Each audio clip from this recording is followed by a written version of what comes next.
After the wedding, my son-in-law arrived at my place with a notary.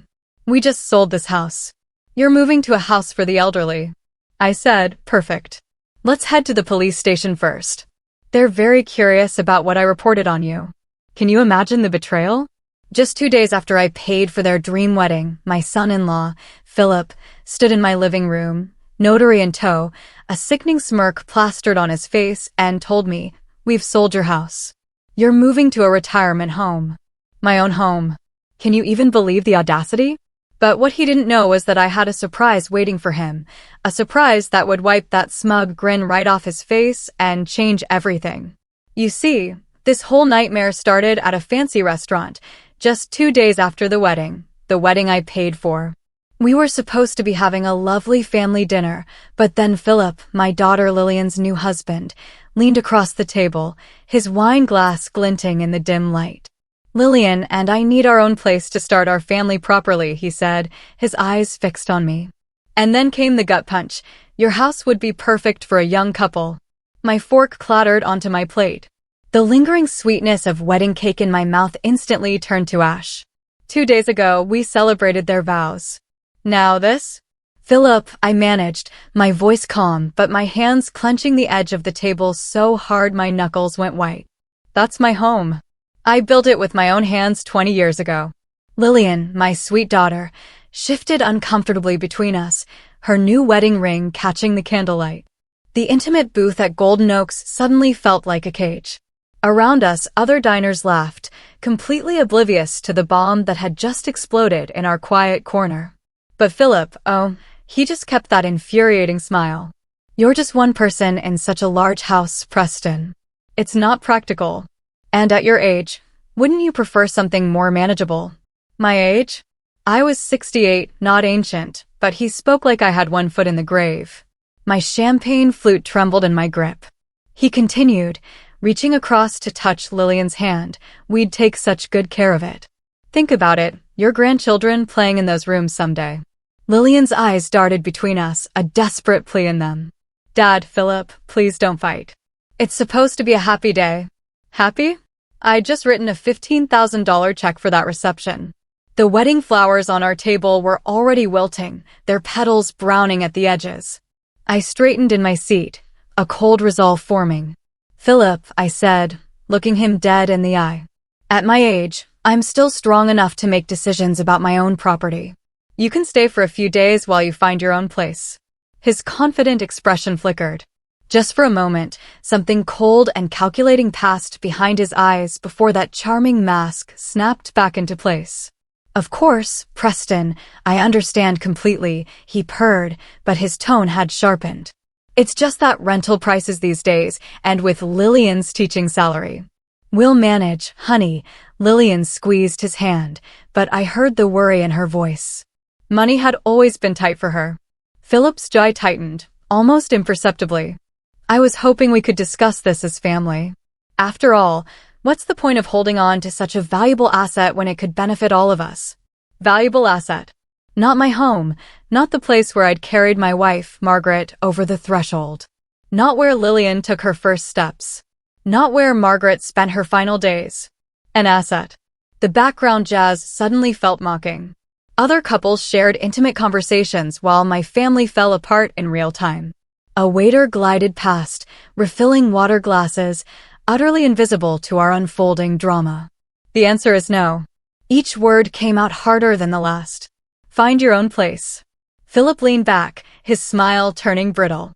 "Well, we can certainly discuss it more when emotions aren't running so high." Emotions? As if wanting to keep my own house was irrational. Lillian's face crumpled slightly. "Maybe we should go home." Home? She meant my house, where they'd been staying since the wedding, where Philip had already started asking questions about the heating system, the property taxes, the neighborhood values. I pushed back from the table, my napkin falling to the floor. The other diners blurred in my peripheral vision as blood rushed to my ears. "Preston, wait." Lillian half rose, but I was already standing, fishing my wallet from my jacket. 2 $20 bills hit the table with more force than necessary. "Take care of the check," I managed. "I need some air." Philip's voice followed me as I turned away. We'll talk about this later, Preston, when you've had time to think it through properly. The restaurant's warmth pressed against my back as I walked to the exit, each step carrying me away from my daughter's pleading eyes and my son-in-law's calculating smile. The maitre d' nodded politely, completely unaware that my world had just shifted beneath my feet. Outside, the March air bit at my face. I fumbled for my car keys, my hands shaking with more than just cold. The drive home passed in silence, Lillian's worried glances burning into my conscience through the rearview mirror. By the time I pulled into my driveway, my tie felt like a noose. Inside, I loosened the silk knot and poured 3 fingers of whiskey. My study welcomed me with its familiar shadows. The leather chair molded to my shape. Bookshelves held 40 years of collected wisdom. Margaret's photo smiled from the desk corner. I sank into the chair with a grunt. Outside, streetlights painted geometric patterns across my yard. My yard. My house. The audacity of his demand still stole my breath. $15,000. I'd written that check without hesitation, watching Lillian's face light up as she described her dream wedding. The Golden Oaks reception hall, the string quartet, the elaborate floral arrangements that cost more than some people's cars. Also, my daughter could have her perfect day. Now, her husband wanted the house too. I pulled out my phone, scrolling through wedding photos from 2 days ago. Philip cutting cake, his hand over Lillian's on the knife. Philip dancing with my daughter, spinning her until she laughed. Philip shaking my hand, calling me Dad for the first time.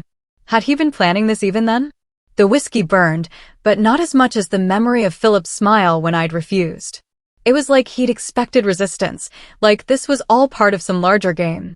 My fingers found the desk drawer, pulling out the leather journal Margaret had given me when I retired. For all those ideas rattling around in your head, she'd said. March 17, 2025. I wrote the date carefully. Philip Green made demand for house ownership during wedding celebration dinner. Claims practical concerns. Mentions my age repeatedly. Lillian uncomfortable but supportive of husband. The pen felt heavy. What kind of man does that? 2 days after a wedding I paid for, he wants my home. Not asking to buy it. Not suggesting we sell and split the proceeds. He wanted it handed over like I was some doddering old fool ready for the nursing home. I set the pen down and walked to the window. The street looked peaceful. Porch lights glowing, televisions flickering behind curtains. Normal families living normal lives, not dealing with sons-in-law who spoke about valuable assets over wedding cake. Back at the desk, I opened my laptop. Bank statements, property records, insurance documents. Numbers that represented a lifetime of careful planning. The house was worth $400,000, maybe more in today's market. My pension and savings would last another 20, maybe 30 years if I was careful. Philip knew all this somehow. His questions during the engagement hadn't seemed invasive at the time, just a future son-in-law showing interest in family matters. Now they felt like reconnaissance. What's your property tax situation like, Preston? This neighborhood must have great appreciation rates. Have you considered what you'll do with all this space eventually? I'd answered honestly, proud of my financial stability. Proud to show Lillian's fiancé that she came from a secure family. Margaret's photo caught the lamplight, her eyes seeming to watch as I worked. What would she say about this? She'd always been better with people than me. Better at reading hidden motives. Trust but verify, she used to say. People show you who they are if you pay attention. I'd been too happy about Lillian's engagement to pay proper attention. Too grateful she'd found someone after her divorce 3 years ago. Too relieved she seemed settled and content. The journal lay open, waiting for more observations. I picked up the pen again. Philip Green, 38 years old, business consultant, claims to help small companies improve efficiency. Works from home, travels occasionally for clients. Never mentioned specific companies or showed detailed business knowledge during conversations. The more I wrote, the more questions emerged. What exactly did Philip do for work? I'd never seen him in a proper office building, never heard him take business calls around the house. His income seemed adequate, but not excessive. Yet he'd proposed with a 2-carat ring that must have cost $20,000. I closed the journal and reached for my phone. Tomorrow, I'd start asking questions, beginning with a call to Edward Lloyd, my lawyer. He'd handled Margaret's estate, knew my financial situation, understood the value of discretion. Something felt wrong about Philip Green. Very wrong. The grocery bags felt heavier than usual as I pulled into my driveway Thursday afternoon. 2 days of restless sleep since that restaurant confrontation had left me drained. Every shadow seemed to hide new threats to my peace of mind. Cecil Brown, my neighbor, straightened from his flower bed as I stepped out of the car. His weathered face wore the expression of a man with urgent news to share. Preston, he crossed from his yard to mine with quick steps. I need to tell you something important. I set the groceries on my car's hood. Cecil's former police instincts were evident in his serious tone. What's going on? Yesterday afternoon, Philip brought someone to your house. Cecil glanced toward my front door, then back to me. Business type in a suit, carrying a briefcase and some kind of measuring device. My blood ran cold. What were they doing exactly? Walking around the property, measuring things, taking photos. The guy was writing everything down in a notebook. Cecil's eyes narrowed. Looked like a professional assessment to me. Real thorough job. The groceries suddenly felt insignificant. How long were they there? About an hour, maybe longer. Philip had keys. Let him inside, too. Cecil's expression showed he understood the implications. Guy spent a lot of time in your backyard. Measured the fence line. Took pictures of the foundation. My hands clenched into fists. Figured you knew about it. Otherwise, I would have called sooner. Thank you, Cecil. This is very important information. I grabbed the grocery bags with shaking hands. Very important indeed. Inside, I dropped the bags on the kitchen counter and went straight to my study. The computer took forever to boot up, each second stretching like an hour while my mind raced through possibilities. Browser history. If Philip had used my computer, there would be traces. The search history loaded, and my worst fears materialized on the screen. Wednesday afternoon, while I'd been at the hardware store, someone had conducted extensive research. Property appraisers, Chicago suburbs. Real estate evaluation services. Quick house sale companies. Cash buyers, residential properties. Each search term hit like a physical blow. I scrolled down, finding more. Legal requirements, property transfer Illinois. Power of attorney. Real estate transactions. Elderly homeowner assistance programs. My hands trembled as I clicked through the visited websites. Professional appraisal services, companies that promised quick sales for cash, legal firms specializing in property transfers for senior citizens. Philip hadn't just brought an appraiser to my house. He'd researched the entire process of taking it from me. The chair creaked as I leaned back, processing the magnitude of his deception. This wasn't a spontaneous request made over dinner wine. This was a calculated plan, probably months in the making. I thought about the engagement period, Philip's careful questions about my finances, his interest in my daily routines. Had he been evaluating me like a target from the beginning? My phone buzzed. A text message from Lillian. Dad, are you feeling better? Philip says you seemed upset at dinner. Maybe we can all talk tonight. Talk. Philip wanted to talk again, probably to present his reasonable proposal, backed by professional appraisals and legal research. I stared at the screen. Evidence clear as daylight. With trembling fingers, I reached for my phone and dialed Edward Lloyd's number. This was bigger than just wanting my house. This was systematic fraud, and I needed professional help immediately. Edward Lloyd's office. This is Sandra. My hands shook as I gripped the phone tighter. Sandra, it's Preston Weaver. I need to speak with Edward immediately. It's urgent. He's with a client, Mr. Weaver. Can I have him call you back? Tell him it's about fraud. Real estate fraud. The words felt foreign in my mouth. Tell him my son-in-law, Philip Green, is trying to steal my house. A pause. I'll get him right away, sir. The wait stretched endlessly. I paced my study, the browser history still glowing on the computer screen like evidence of a crime already committed. Preston. Edward's voice carried immediate concern. Sandra said something about fraud involving your son-in-law. Philip Green. I forced the name through gritted teeth. He's planning to take my house, Edward. I have proof he's been researching how to do it legally. The silence on Edward's end lasted too long. Philip Green, you said? Yes, he married my daughter 2 days ago and now he's Preston. I need you to sit down. Edward's professional tone had shifted to something more urgent. Give me a moment to check something in my files. I heard keyboard clicking, papers rustling. The familiar sounds of Edward's methodical approach to legal problems, but his tone suggested this wasn't routine. Preston, I have 3 active cases involving Philip Green. Each word hit like ice water. He specializes in real estate fraud targeting elderly homeowners. The room tilted around me. Are you saying he's done this before?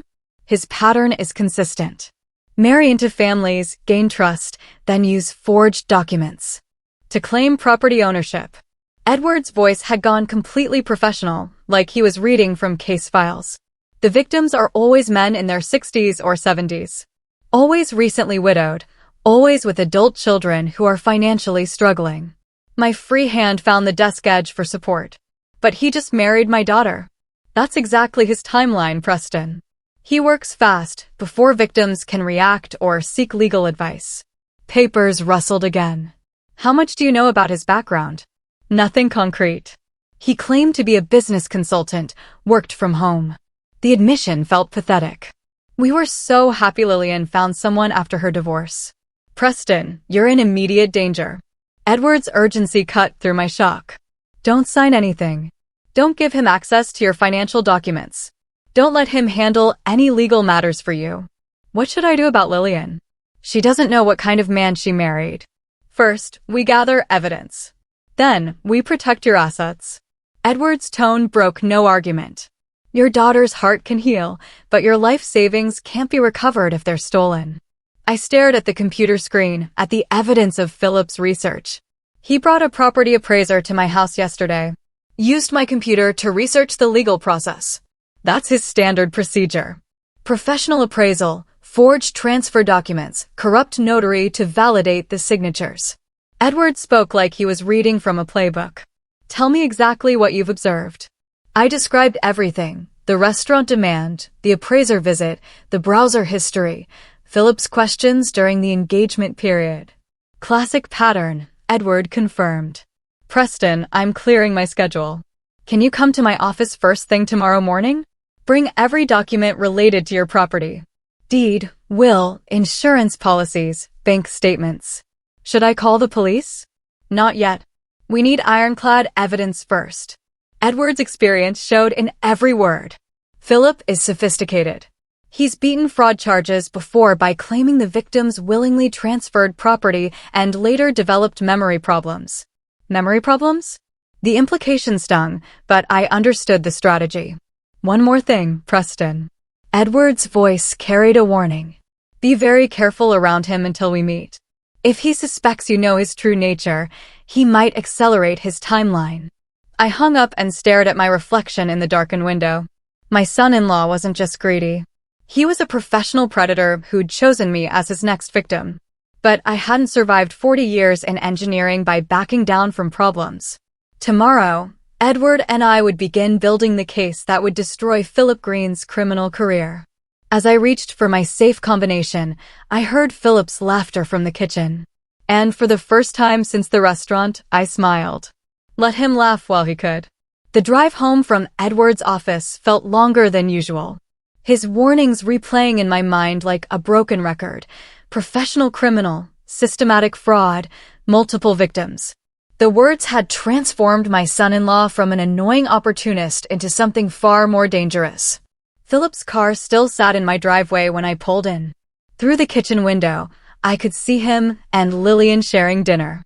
Their conversation animated and comfortable. The ordinary domestic scene felt like a grotesque performance now that I knew the truth.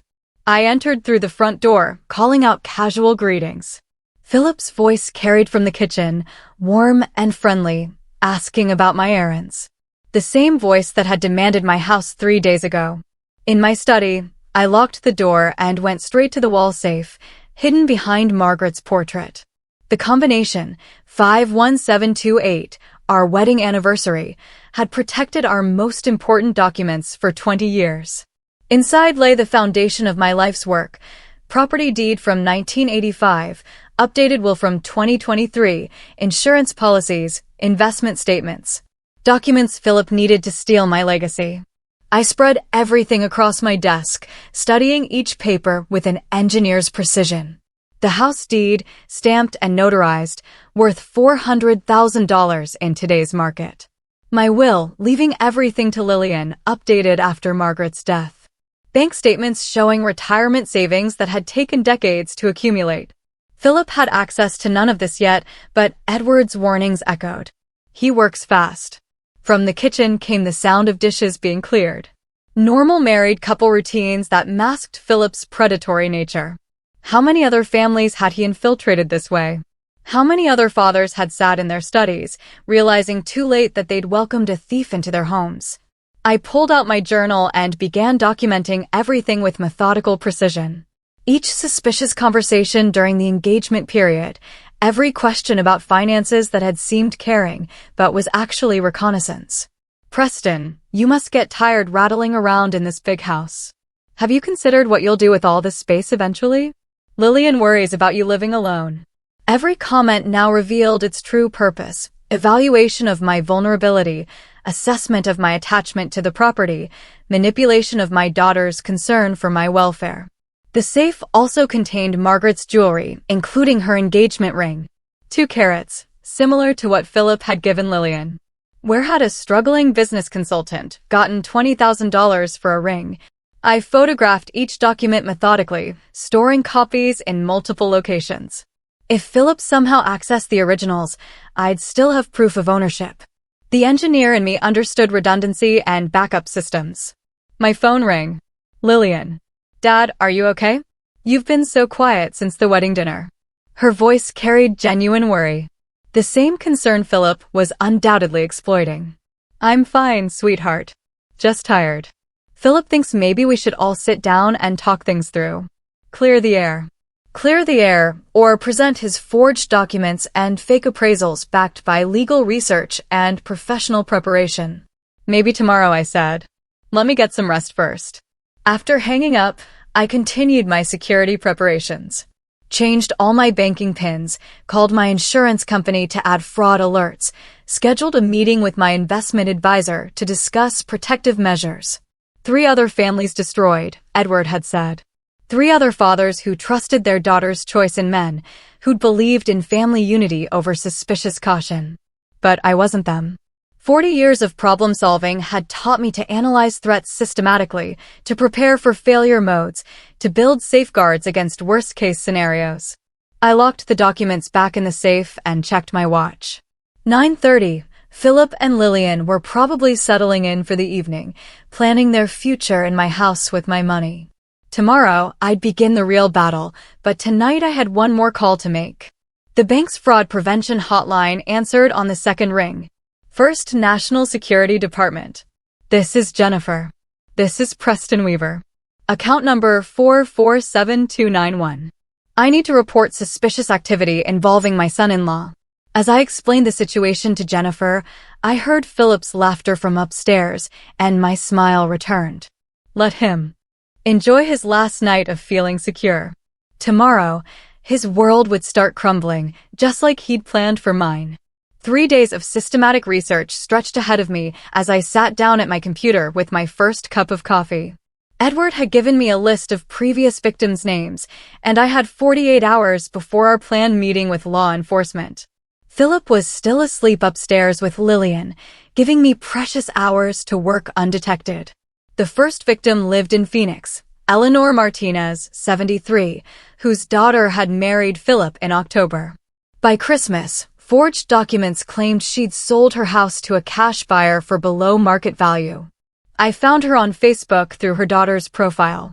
Recent posts showed a cramped apartment, complaints about rising rent, photos of grandchildren she could no longer visit regularly. The contrast with her previous posts, a spacious ranch house, garden photos, family gatherings, told the story Edward's files had outlined. Philip's social media presence painted a different picture: professional headshot, business conference photos, testimonials from satisfied clients. But cross-referencing dates revealed impossibilities. Philip claiming to be in Denver consulting while simultaneously honeymooning in Phoenix with Eleanor's daughter. Screenshot by screenshot, I documented the contradictions. Philip's LinkedIn showed 3 different business addresses in 18 months.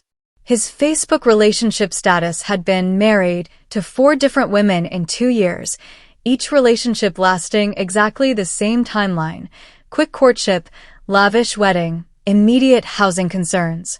Day 2 brought phone calls Edward had arranged. Eleanor Martinez's voice shook as she described her ordeal. He was so helpful at first, she said, worried about my safety living alone, offered to handle my finances so I wouldn't be stressed.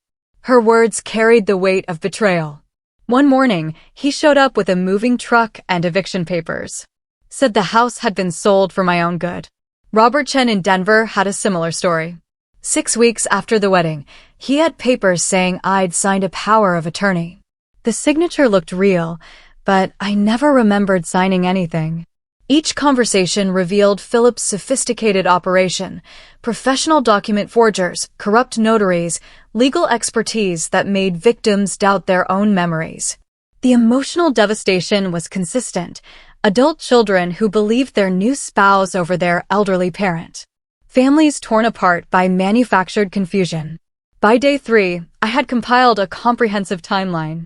Philip's pattern was invariably identical: target identification through dating apps or social events, rapid courtship of financially struggling adult children, marriage within 6 months, immediate housing concerns, professional appraisals, forged documents, and finally the revelation that the elderly parent had agreed to sell their home.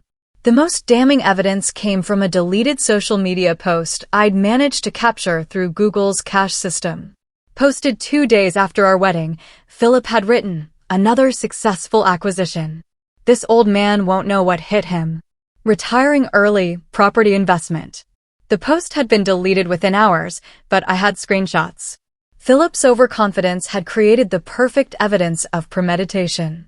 I organized everything into categories: digital proof showing timeline inconsistencies and multiple identities, testimonial evidence from previous victims, documentary evidence of forged signatures and impossible notarizations, and financial evidence tracking fraudulent transactions. Edward called Wednesday evening to check my progress. "This is exceptional work, Preston," he said after reviewing my preliminary findings. "Most victims don't discover the pattern until after they've lost everything." "What are our next steps?"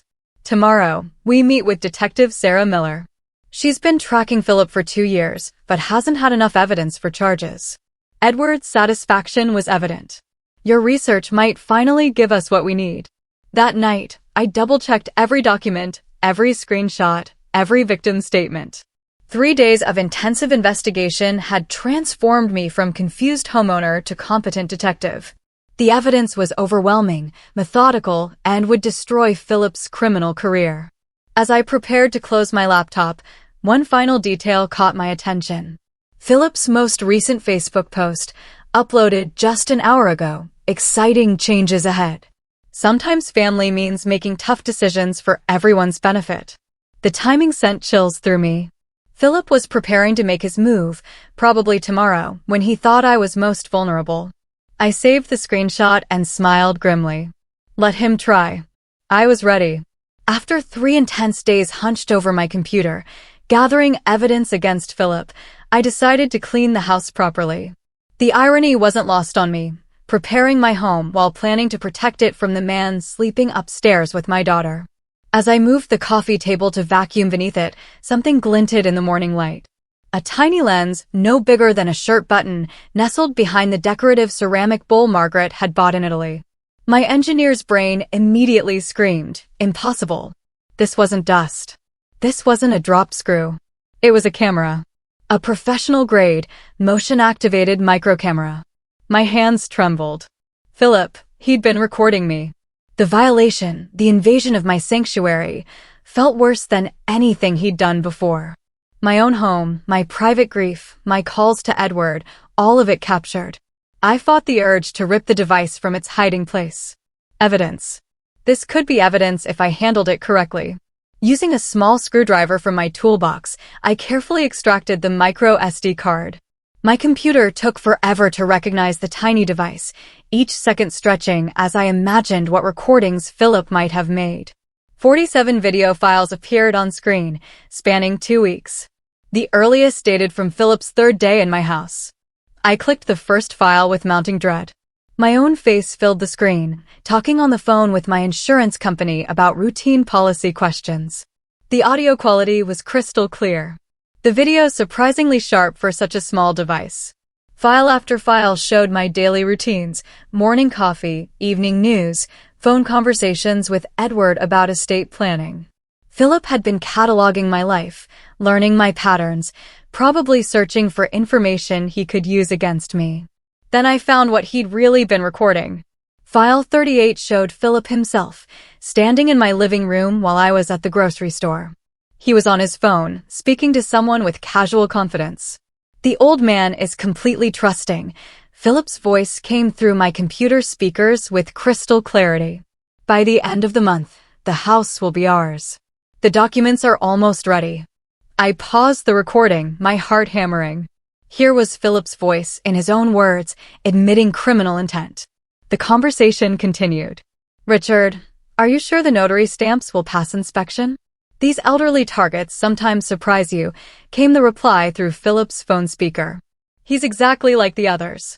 Proud, independent, but ultimately naive." Philip's laugh carried cruel satisfaction. He actually paid $15,000 for our wedding. Made it so easy to look legitimate. My vision blurred with rage. Every suspicion confirmed. Every fear validated. The recording continued.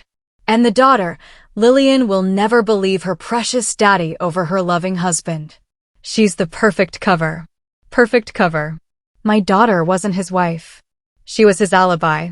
I copied the file immediately, creating backups on multiple devices. This single recording was worth more than 3 days of detective work. Philip's own words, clearly stating his criminal intentions, naming his accomplice, revealing his complete plan. Richard Fox, I learned from further recordings, was the corrupt notary who'd validated forged documents for Philip's previous victims. Phone conversations between them laid out the entire operation: target selection, document preparation, family manipulation, property transfer. But Philip had made one crucial mistake. His arrogance had led him to discuss his crimes in detail, never suspecting that his own surveillance equipment would become evidence against him. I stared at my reflection in the computer screen, processing the magnitude of this discovery.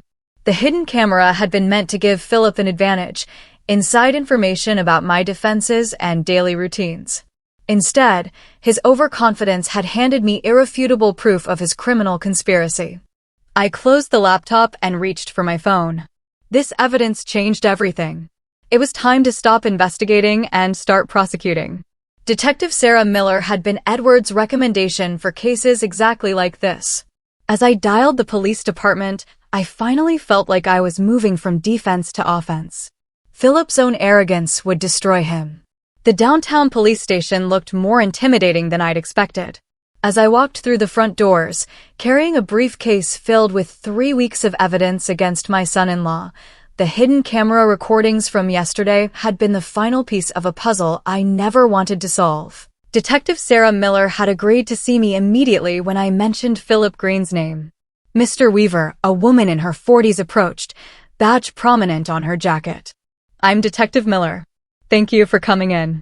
Her handshake was firm, professional, but I caught genuine curiosity in her expression as she led me toward an interview room. "I have to admit, I wasn't expecting much when you called," she said, gesturing for me to sit across from her at a metal table. "Most elderly fraud victims have very little concrete evidence." I set my briefcase on the table with deliberate precision. "Detective Miller, I spent 40 years as an engineer. I believe in documentation." She opened my case and began reviewing the organized folders. Her eyebrows rose steadily: social media screenshots, victim testimonies, financial records, and finally, the audio recordings from Philip's hidden camera.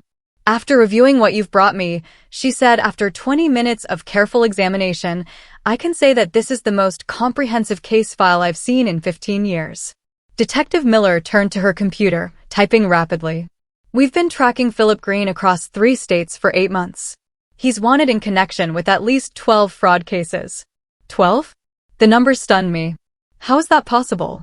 He's very good at what he does. Her tone carried professional frustration. Victims are often too embarrassed to report, and evidence is usually insufficient for prosecution. She pulled up Philip's police file, showing me a map with red pins marking locations across Illinois, Colorado, and Arizona. Each pin represented a destroyed family. Well, I'm not embarrassed, I said firmly. And I have plenty of evidence. That you do.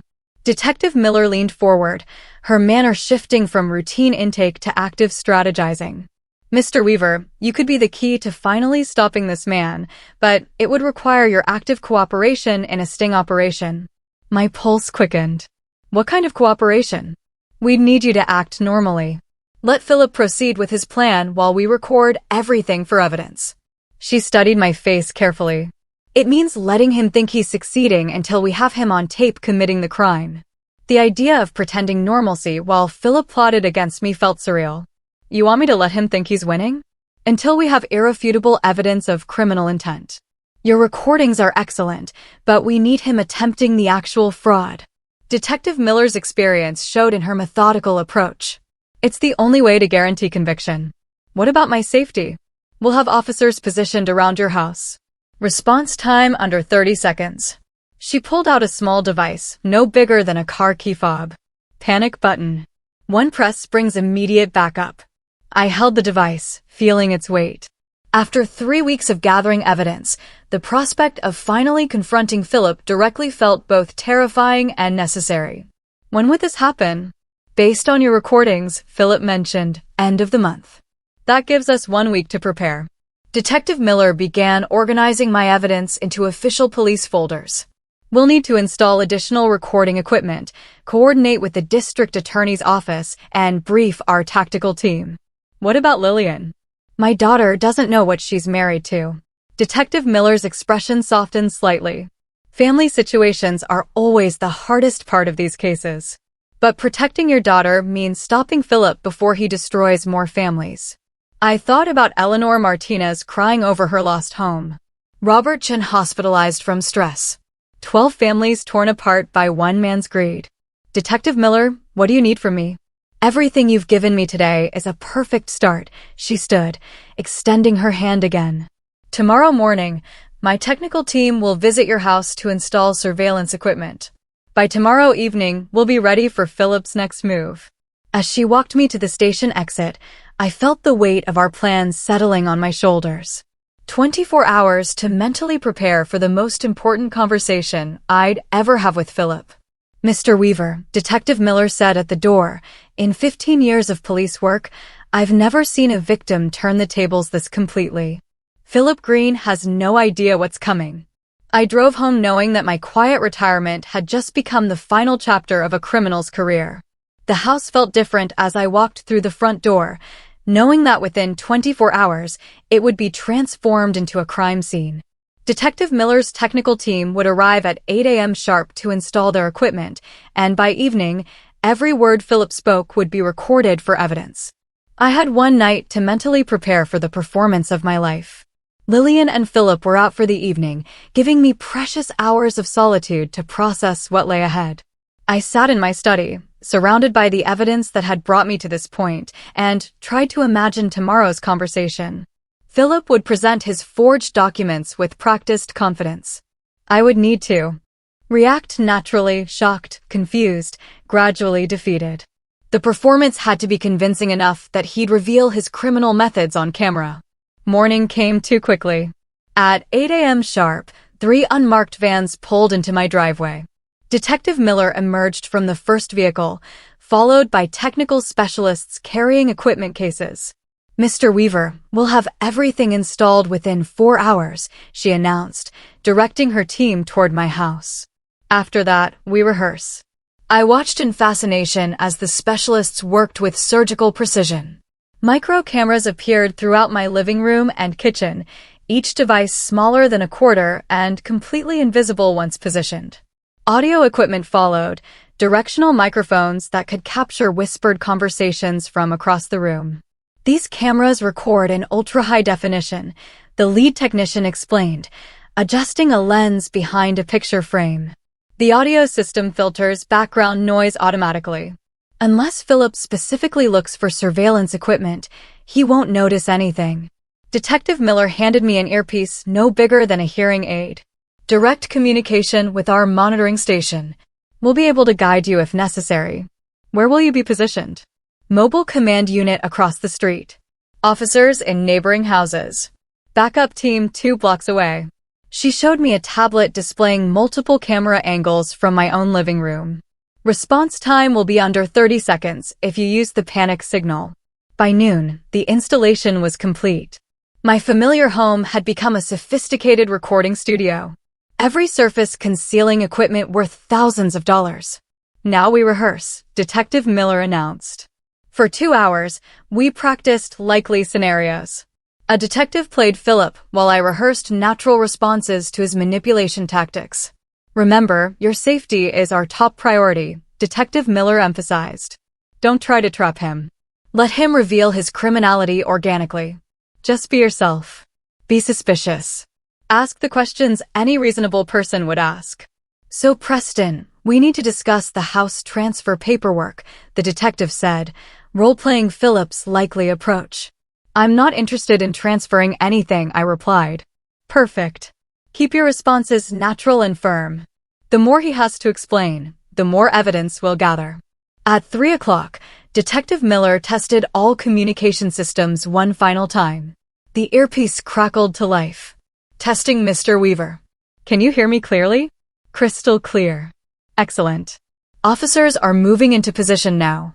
I watched through my kitchen window as neighbors I'd known for years welcomed, visiting relatives into their homes.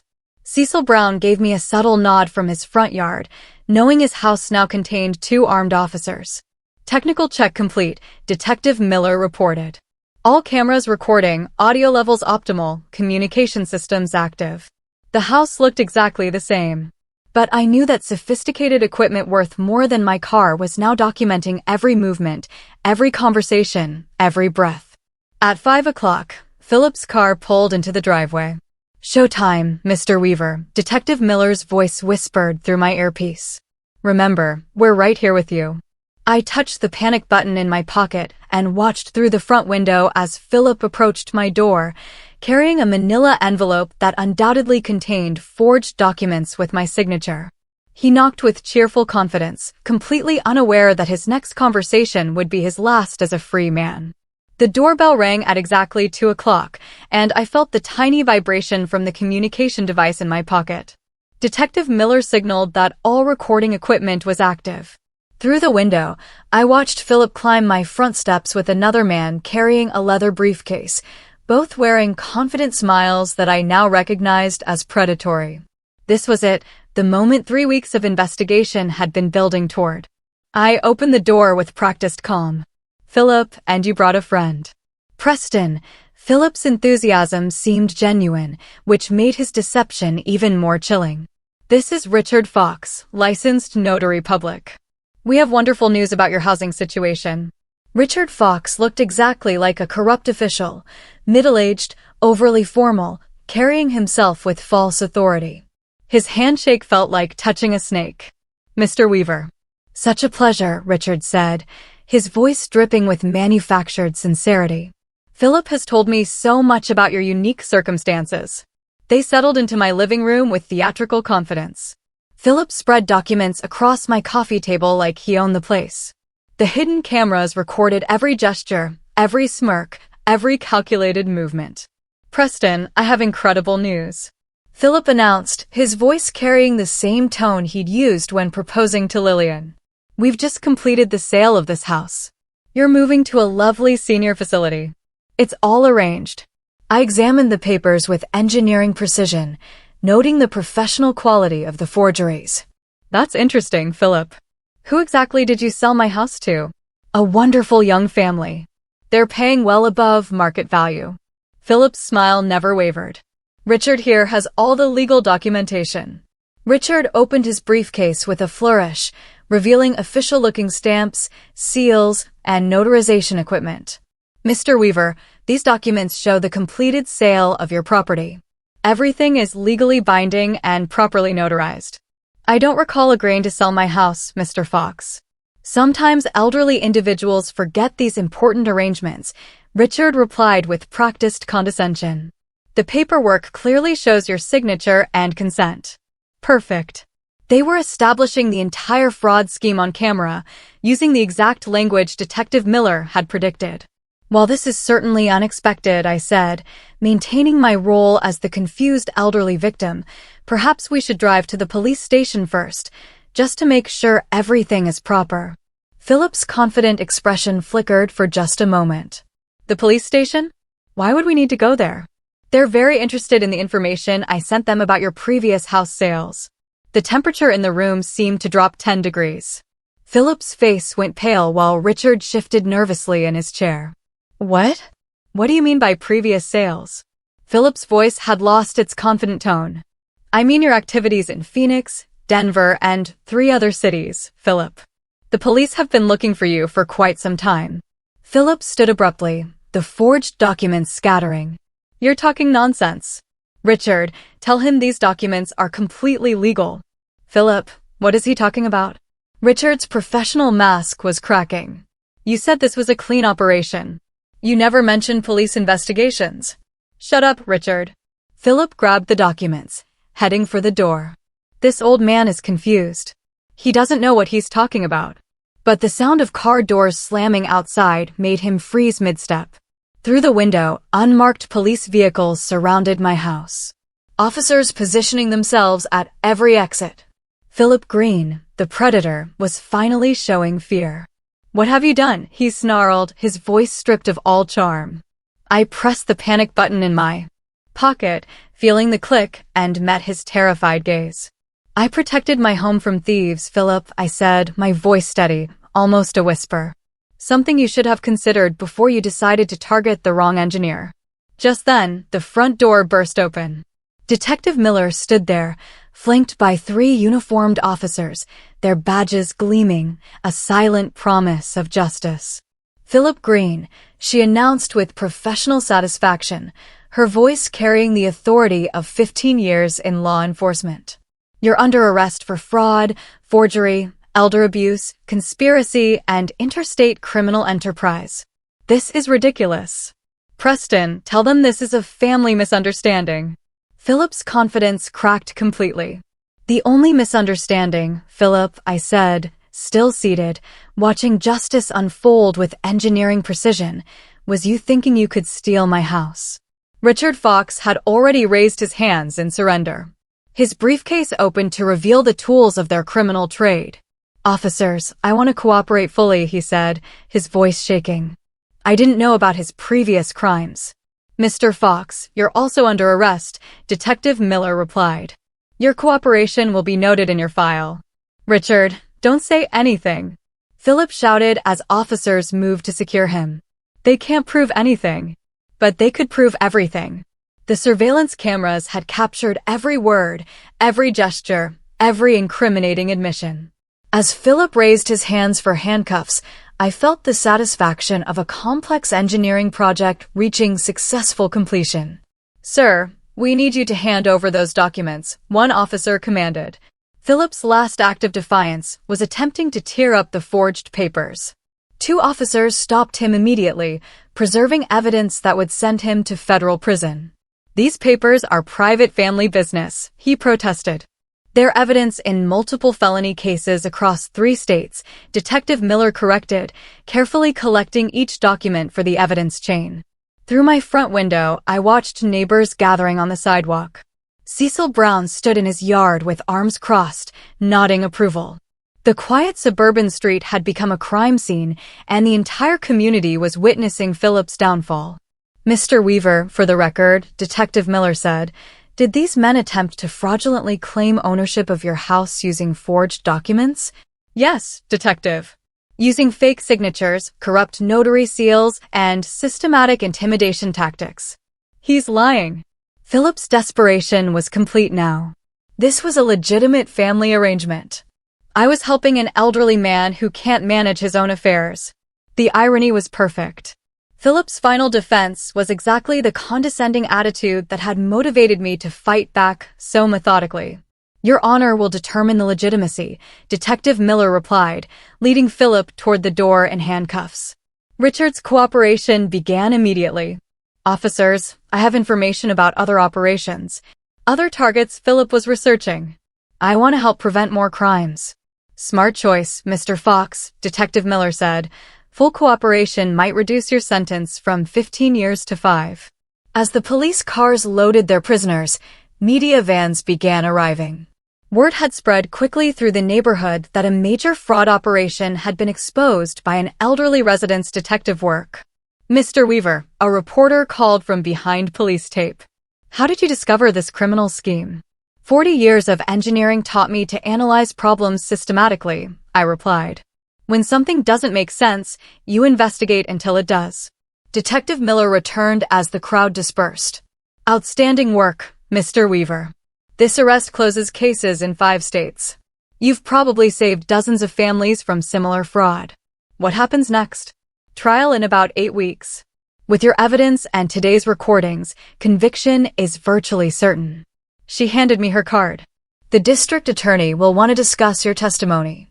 But this case is as solid as they come." I looked at my house, finally secure again, no longer under threat from criminal predators. The surveillance equipment would be removed tomorrow, returning my home to normal. But I would never be the same person who'd been surprised by Philip's demand 3 weeks ago. "Detective Miller," I said, "thank you for believing an old man's suspicions were worth investigating." "Mr. Weaver," she replied with genuine respect. "You didn't just help yourself. You stopped a career criminal who was destroying families across the country. That's something to be proud of." As the last police car disappeared down my quiet street, I realized that while this battle was won, the war for justice was just beginning. Philip's trial would be the final chapter in a story that started with his arrogant demand for my house. But tonight, for the first time in weeks, I would sleep peacefully in my own bed, in my own house, protected by my own intelligence and determination. 8 weeks had passed since Philip's arrest, and I walked up the granite steps of the Cook County Courthouse, carrying the same briefcase that had helped convict him. The spring morning was crisp, May sunshine warming my face as I prepared for the final confrontation. Detective Miller waited by the courthouse entrance, and she smiled as she saw me approaching. "Ready for the final chapter, Mr. Weaver?" she asked. "More than ready," I replied, feeling the weight of justice in my briefcase. Inside, the courtroom buzzed with activity. Philip sat at the defendant's table in an orange jumpsuit, his confident swagger replaced by the hollow stare of a man facing decades in prison. Richard Fox had already pleaded guilty in exchange for testimony against his former partner. But the most important sight was Lillian, sitting in the front row behind the prosecution table. She'd filed for divorce within a week of Philip's arrest, reclaiming her maiden name and her dignity. When our eyes met, she smiled with the same warmth I remembered from her childhood. Judge Jonathan Clark called the court to order. "Ladies and gentlemen of the jury, we are here today to determine the guilt or innocence of Philip Green on charges of interstate fraud, forgery, elder abuse, and criminal conspiracy." The prosecutor's opening statement laid out Philip's criminal empire systematically: 12 victims across 5 states, over $2 million stolen in property, a pattern of targeting elderly homeowners through marriage fraud spanning 3 years. "The evidence will show," the prosecutor concluded, "that Philip Green is not an opportunistic criminal, but a systematic predator who destroyed families for personal profit." Philip's defense attorney attempted damage control. "Ladies and gentlemen, my client made poor choices, but he's not the mastermind the prosecution claims. He was manipulated by others into these unfortunate situations." I almost laughed. Even facing life in prison, Philip couldn't accept responsibility for his own actions. The prosecution's case unfolded with mathematical precision. Victim after victim testified about Philip's identical methods: quick courtship, immediate housing concerns, forged documents, corrupt notarization, and family destruction. Eleanor Martinez from Phoenix spoke through tears about losing her home of 40 years. Robert Chen from Denver described the stress-induced heart attack that followed his eviction. Each story was identical, each family devastated by the same systematic predator. Then came the audio recordings from Philip's own surveillance camera. The courtroom fell silent as his voice filled the room. The old man is completely trusting. By the end of the month, the house will be ours. Philip's face crumpled as he heard his own words condemning him. There was no defense against his own recorded confession. "Mr. Weaver," the prosecutor called, "please take the stand." I walked to the witness box with steady steps, feeling the weight of not just my own case, but all the families Philip had destroyed. "Mr. Weaver, please describe the events of March 25th. The defendant arrived at my house with forged documents claiming I had sold my property, I said clearly. He demanded immediate eviction and threatened nursing home placement if I didn't comply. How did you respond? I suggested we visit the police station, where I had already reported his criminal activities based on 3 weeks of investigation. Philip's attorney attempted cross-examination. "Mr. Weaver, isn't it possible this was simply a family misunderstanding?" "Counselor," I replied with engineering precision, "systematic criminals who target elderly victims across multiple states don't create misunderstandings, they create federal cases." The courtroom erupted in quiet laughter. Even the judge smiled. After 2 days of testimony, the jury deliberated for less than 3 hours. The verdict was unanimous, guilty on all counts. Judge Clark's sentencing was swift and merciless. "Mr. Green, you've systematically targeted vulnerable elderly citizens for financial exploitation. This court sentences you to 12 years in federal prison with full restitution to all victims." Philip's legs gave out as the bailiff approached with handcuffs. The confident predator, who demanded my house 2 months ago, was now a broken man facing more than a decade behind bars. Richard Fox received 5 years with possibility of parole, his cooperation noted but not excused. Outside the courthouse, Lillian threw her arms around me, hugging me tighter than she had in years. "Dad," she sobbed, "I'm so proud of how you protected not just yourself, but all those other families." I held her close. "Sweetheart," I whispered, "you love someone who deceived professionals for years. That shows your good heart, not poor judgment." She pulled back, tears in her eyes. "How can you forgive me for bringing him into our lives?" I looked into her beautiful, earnest face. "Because you're my daughter, and you deserve someone who values the wonderful person you are. Always." Detective Miller joined us on the courthouse steps. "Mr. Weaver, this case will be taught in police academies. You've shown that age brings wisdom, not vulnerability." As Lillian and I drove home together, she reached over and squeezed my hand. "Dad, what's next for you?" I thought about speaking engagements for elder fraud prevention, about helping other victims find their voice, about using my engineering mind to solve problems beyond just my own. "Whatever comes next," I said, "I know I can handle it." At 68, I had learned that protecting family requires not just love, but strategic thinking, careful preparation, and unwavering determination. Sometimes that combination is exactly what justice needs most. My house was safe, my daughter was healing, and Philip Green would spend the next dozen years remembering the old man who refused to be his victim. So, what do you think? Have you ever had someone close to you completely betray your trust like this? Or maybe you've had to fight back against an injustice no one thought you could win. Share your stories in the comments below. I'd really love to hear them.